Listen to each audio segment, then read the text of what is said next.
नमस्कार दोस्तों, ranker maker में आप लोगों का स्वागत है। और हम एक सेशन लेके चल रहे थे मॉडर्न हिस्ट्री का, आधुनिक भारत का इतिहास। उसका ये पार्ट 25 में है। ठीक है, अब बात करते हैं भारत का राष्ट्रीय कांग्रेस, भारतीय राष्ट्रीय कांग्रेस का लखनऊ अधिवेशन। ठीक है, इसके पहले हमने कांग्रेस के बारे में देख लिया था। कांग्रेस भारत के बाहर जो राष्ट्रीय आंदोलन हुए उनके बारे में देख लिया, भारत के अंदर राष्ट्रीय आंदोलन हुए थे उसके बारे में देख लिया था। गरम दल देख लिया, नरम दल देख, बहुत ढेर सारी क्लास देख ली। उसका पार्ट अब 24 आ गया है। तो भारतीय राष्ट्रीय कांग्रेस का लखनऊ अधिवेशन बहुत इंपॉर्टेंट है, टॉपिक है। हर एक एग्जाम में यहाँ से क्वेश्चन आता है कि भारतीय राष्ट्रीय कांग्रेस लखनऊ अधिवेशन में क्या होता है। तो लखनऊ अधिवेशन की बात करें यहाँ पे, तो हमारे जो इंडियन नेशनल कांग्रेस थी और आपका इंडियन मुस्लिम लीग, ये दो संस्थाएं होती हैं यहाँ पे। मोस्टली यहाँ पे इसको मिलाने का दोनों को, क्योंकि मुस्लिम लोग अलग भाग रहे थे और इंडियन जो नेशनल कांग्रेस थी, जिसको हम उदारवादी गरम दल के जो नेता थे उनको उग्रवादी नेता कह सकते हैं कि वो थे, ये अलग थे। तो ये कांग्रेस से, भारतीय राष्ट्रीय कांग्रेस थी उससे ये अलग हो गए थे। यहाँ पे इंडियन मुस्लिम लीग एक अलग बन चुकी थी।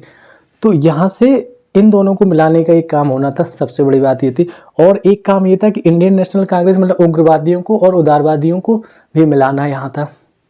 ठीक, अब इनकी हम बात करेंगे कि मांगे क्या क्या थी, कैसे इनको मिलना था। तो दिसंबर 1916 में ये लखनऊ अधिवेशन आयोजित किया जाता है और इसकी अध्यक्षता करते हैं अंबिका चरण मजूमदार। ठीक है, इन्होंने अध्यक्षता की थी।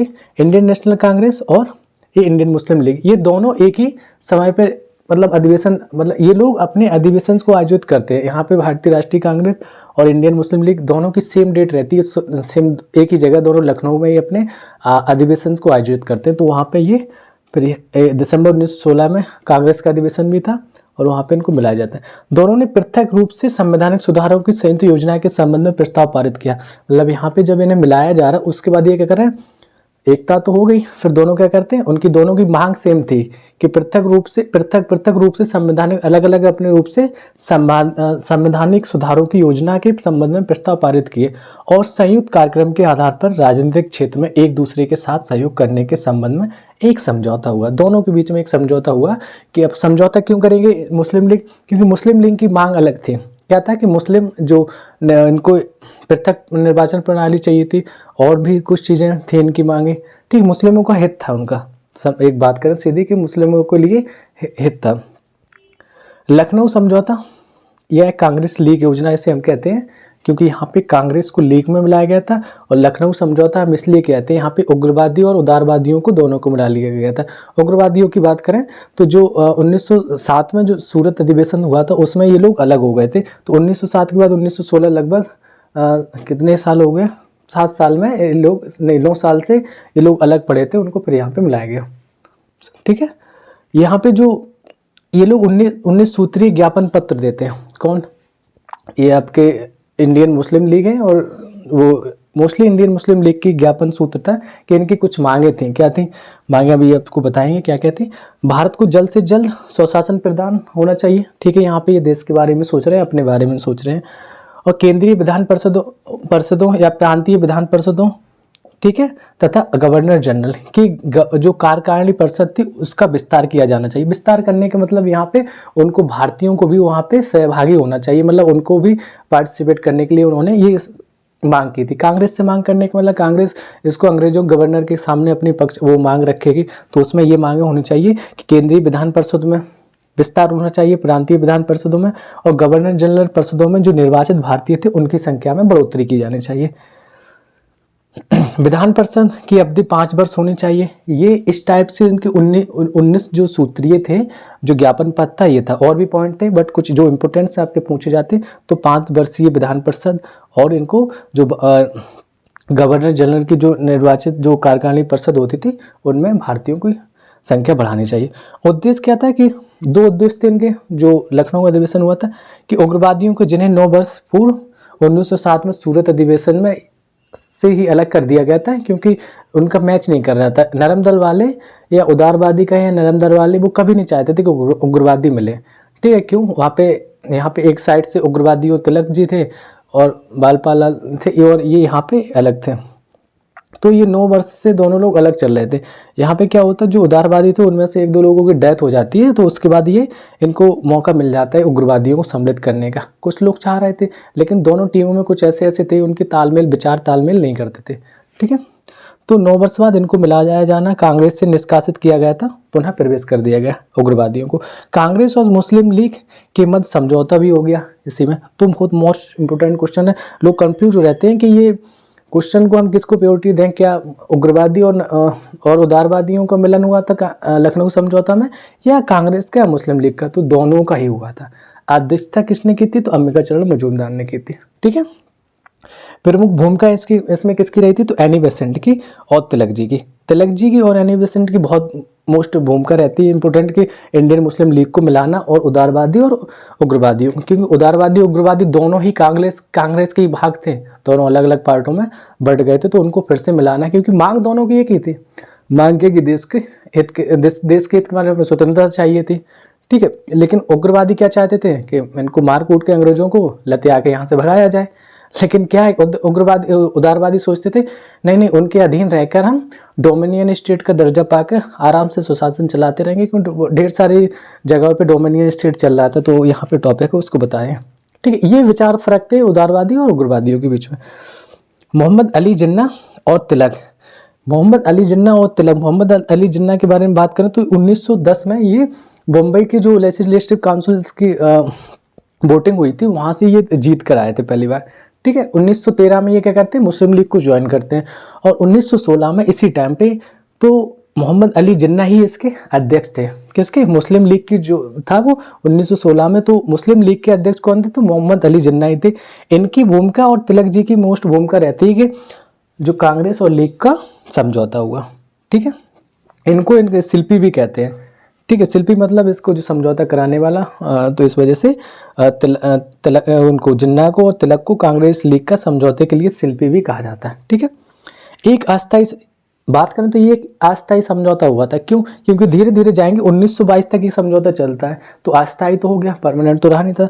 अब ये 1916 से 1922 तक के जो कांग्रेस और लीग, मुस्लिम लीग का जो समझौता हुआ, तो इस काल को हम क्या कहते हैं?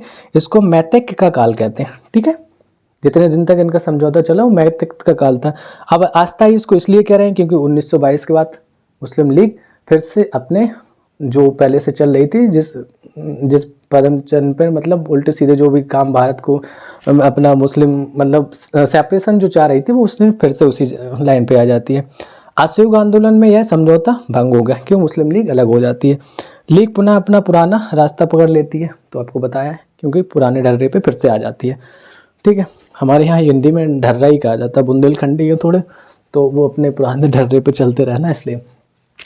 हम बात करते हैं होम रूल लीग आंदोलन। ठीक है। होम रूल लीग आंदोलन, ये दो तरीके होम रूल लीग आंदोलन चल रहे थे भारत में। कितने थे? दो। एक कौन चला रहा था? आपके तिलक चला रहे थे, दूसरी एनी बेसेंट चला रही थी। ठीक है। तिलक की बात करें तो इन्होंने अप्रैल 1916 में स्थापना की थी, किसकी? होम रूल लीग आंदोलन की, और इन्होंने अपना मुख्यालय पुणे में बनाया था। देखिए दोनों में डिफरेंस समझना है, क्योंकि कंफ्यूजिंग ना हो, इसलिए जो हमने अच्छे से उसको डिफाइन करके लिखा। ठीक है। इनकी जो प्रचार जिसके माध्यम से कर रहे थे, वो मराठा इनकी पत्रिका थी, केसरी पत्रिका थी। तो मैंने बताया मराठा किस भाषा में थी और केसरी क्या थी, पुरानी क्लास में पढ़ा हुआ है, आप लोग वीडियो देख सकते हैं। ठीक, इसके माध्यम से अपना प्रचार करते हैं। इनके जो तिलक के जो होम रूल लीग आंदोलन था, इसके जो अध्यक्ष, प्रथम अध्यक्ष जो बनाए गए थे जोसेफ बैप्टिस्टा। ठीक है, बैप्टिस्टा। ठीक है, ये अध्यक्ष बनाए गए। सचिव कौन थे? NC केलकर थे। और कार्यक्षेत्र इनका था कर्नाटक, महाराष्ट्र लेकिन बम्बई को छोड़कर। ठीक है, उसको ब्रैकेट में लिखिए, और मध्य प्रांत और बरार। ठीक है, ये इनके कार्यक्षेत्र थे। ये हमने बात कर ली तिलक की। एनी बेसेंट सितंबर 1916 में होम रूल लीग की आंदोलन की स्थापना करती है और अपना मुख्यालय मद्रास बनाती है। ठीक है, कॉमनवेल्थ और न्यू इंडिया से ये अपना प्रचार करती हैं। इनकी जो पत्रिकाएं थी कॉमनवेल्थ थी और न्यू इंडिया, इसी से अपना प्रचार प्रसार करती रहती हैं। और इनके अध्यक्ष कौन थे? तो वो स्वयं अध्यक्ष बन जाती है। लेकिन सचिव किसे बनाया? जॉर्ज अरुंडले को। बहुत क्वेश्चन पूछा गया। जॉर्ज अरुंडले एनी बेसेंट के जो होम रूल लीग आंदोलन था उसके ये सचिव थे। कार्यक्षेत्र इनका था से सभी भाग जो तिलक जी से बाहर बचा हुआ था, बाहर कर्नाटक, महाराष्ट्र और मध्य प्रांत को सबको छोड़ के से सभी भाग किस में आ गया था? एनी बेसेंट के में आ गया था। अगर हम एनी बेसेंट की जो होम रूल लीग आंदोलन की बात करें तो 2 जनवरी 1914 में इन्हें अपनी कॉमनवेल्थ जो होम मतलब वो पत्रिका थी उसमें इसका पहले एक बार वर्णन भी किया था। उसके पहले ही ये आंदोलन बनने के पहले ये लोग इसका एक बार ये इसमें चर्चा करती हैं। उद्देश्य क्या थे, तो दोनों के उद्देश्य सेम थे, इसलिए मैंने यहाँ पे लिखा। क्या था कि डोमिनियन स्टेटस का दर्जा प्राप्त करना, अधिराज्य जिसको बोलते हैं वो डोमिनियन स्टेट का दर्जा प्राप्त करना, कि मतलब अंग्रेज हम पूरी तरह से स्वतंत्र नहीं हो रहे हैं, उनका अधिकार बना रहेगा, लेकिन हम अपने देश के अंदर अपने हिसाब से अपनी सारी चीज़ें स्टेबल्स कर सकते हैं, लेकिन किसके अंडर में रह के, ब्रिटिश सरकार के अंडर में रहे। तो ये उग्रवादियों को पसंद नहीं था, बात एक तो यही थी, वो सीधा चाहते थे मुझे पूर्ण स्वतंत्र चाहिए, ठीक है, और स्वराज प्राप्ति क्या मतलब ये उद्देश्य थे इनके।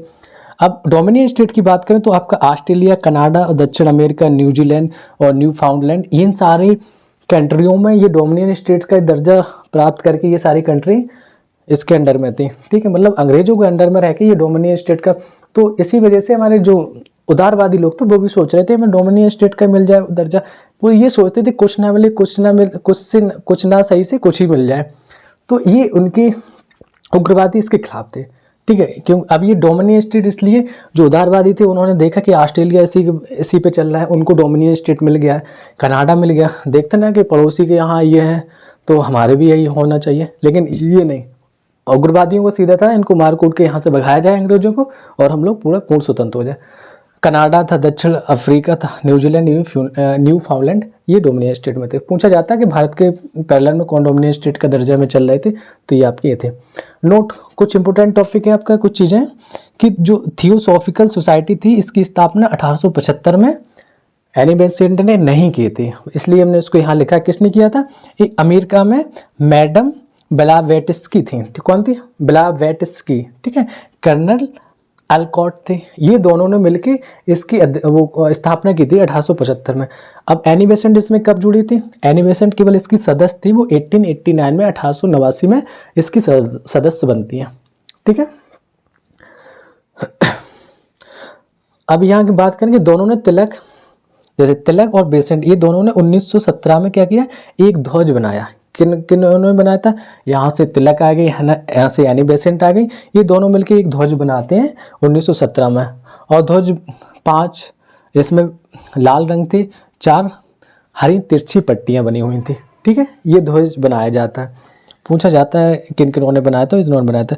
1920 में Akhil Bharatiya home rule league Gandhi ji को अध्यक्ष बना देते हैं, मतलब यही होम रूल आंदोलन जो चल रहा था, तो Akhil Bharatiya home rule league ने गांधी जी को अपना अध्यक्ष निर्वाचित कर दिया था यहाँ पे, ठीक है। तो ये आपको जल्दी से बुक में नहीं मिलेगा, ठीक है, थोड़ा आपको सर्च करेंगे जब जाके मिलेगा कि home rule, Akhil Bharatiya home rule league के गांधी जी को क्या अध्यक्ष भी बनाया गया था, हाँ एक बार बनाया गया था 1920 में, ठीक है। एक वर्ष में ये संगठन संयुक्त रूप से भारतीय राष्ट्रीय कांग्रेस मोर्चे के लिए भारतीय राष्ट्रीय कांग्रेस में विलय हो गया, मतलब लास्ट में क्या करते हैं, इसको समाप्त करके अगर एक ही संस्था, गांधी जी का कहना था एक ही संस्था चलने, तो कांग्रेस बहुत है, वो तो कांग्रेस के भी खिलाफ थे, उन्होंने कहा था देश आज़ाद होगा हम कांग्रेस को भी समाप्त कर देंगे, लेकिन कांग्रेस फिर चलती रही, ठीक है। तो ये होम रूल आंदोलन कहाँ से स्टार्ट हुआ, कहाँ खत्म हो गया, आप लोगों को देखो, मेरा क्या है कि इन शॉर्ट में चीज़ को स्टार्ट करते हैं फिर उसका एंड तक भी ले जाते हैं, ठीक, इसलिए इसको जो भी वीडियो रहता है शॉर्ट भी है, लेकिन हमें पूरा A to Z उसको कवर कराना रहता है, इस वजह से ज़्यादा डिटेल नहीं जाते कि सर आप डायरेक्ट फैक्ट टू फैक्ट बता रहे हैं, फैक्ट से मतलब नहीं है, आपकी पूरी स्टोरी 10 मिनट में, 10 से 12 मिनट में कवर हो जाती है। तो ठीक है, आई होप ये चीज़ें आप लोगों को पसंद आ रही होंगी, और कुछ भी सजेशन से आप कमेंट बॉक्स में डायरेक्ट लिख सकते हैं, और इसे ज़्यादा से ज़्यादा लाइक करें और शेयर करें। Thank you.